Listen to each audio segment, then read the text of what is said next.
Docteur Diomede, bonjour. Bonjour. Le Burundi, depuis ce samedi, le 14 février 2026, il va être à la tête de l'Union africaine. Ouais. Quelle sera la plus-value au niveau national dans le domaine économique? D'abord, il faut dire que c'est une bonne chose que le Burundi préside l'Union africaine depuis effectivement un bon moment. Et surtout que d'abord, présider l'Union africaine, c'est encore une fois marquer la visibilité du pays. Le problème, ce n'est pas d'avoir ce poste comme un poste stratégique et diplomatique. C'est juste transformer cette opportunité en opportunité économique. Alors, moi, je me dis qu'avec la présidence de l'Union africaine, qui cadre bien avec la mission, effectivement, de développer les pays africains membres de cette organisation. Donc, alors, maintenant que le président de la République du Burundi préside cette organisation, il va sans nul doute qu'il doit se positionner comme effectivement un leader dans le développement d'une manière générale au niveau africain, mais aussi pour le Burundi.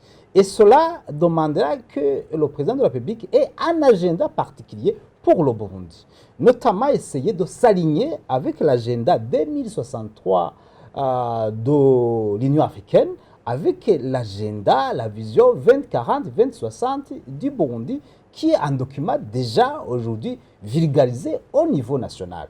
Maintenant, la stratégie que le président va utiliser pour mobiliser le financement dépendra effectivement de sa capacité de rencontrer les investisseurs étrangers africains qui sont riches par rapport au Burundi. Autrement dit, c'est de rassurer les investisseurs étrangers de venir investir au Burundi. Surtout que nous avons un grand potentiel au niveau de l'agriculture.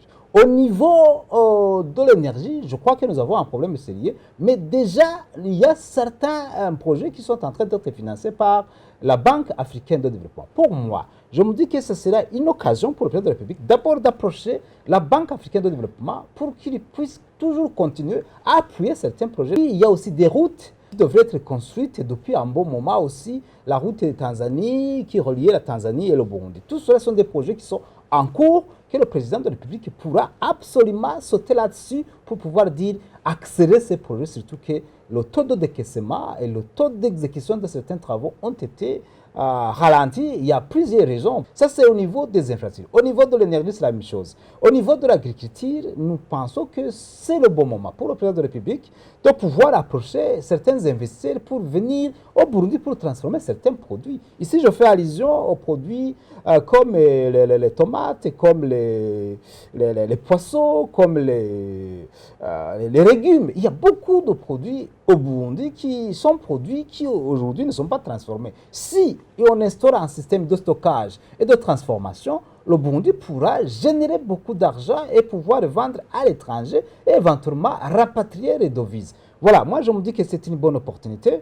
Maintenant qu'il aura une occasion de rencontrer les bailleurs de fonds de différents pays, la coopération bilatérale internationale, le Fonds monétaire international, je crois que le président de la République devrait négocier par exemple qu'on puisse effectivement avoir l'accès au crédit de la Banque mondiale. Parce que le crédit de la Banque mondiale, pour le moment, on donne au taux de 3% à 5%. Imaginez-vous si le Burundi a l'accès au crédit pour 3 à 5%, c'est que le Burundi va tirer. Je crois que ça serait une occasion pour le président de la République de pouvoir négocier ça. Ça, c'est au niveau des investisseurs étrangers. Et pour les investisseurs locaux, quel est le comportement à adopter pour profiter de cette opportunité?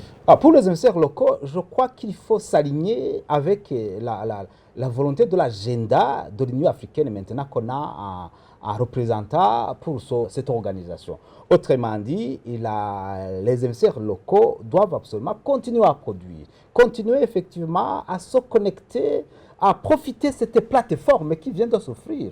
C'est une plateforme régionale, voire même internationale qui vient de... C'est pour cela que les investisseurs locaux doivent entrer en contact avec les services de la présidence, avec les services du ministère des Finances pour pouvoir s'aligner avec l'agenda de 2063 de l'Union africaine.